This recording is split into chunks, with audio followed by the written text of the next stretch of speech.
In this video, I will show you how to creating a Facebook account is free and will only take a few minutes.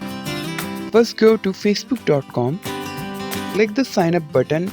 You will need to be at least 13 years old to create a Facebook account.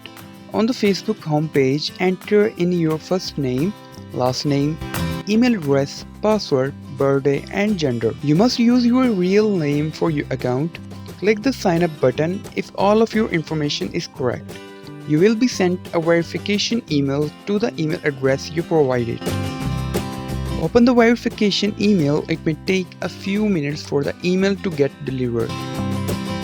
Click the link in the email to activate your account. If you want to change your profile picture, you can see the link of the video in the description.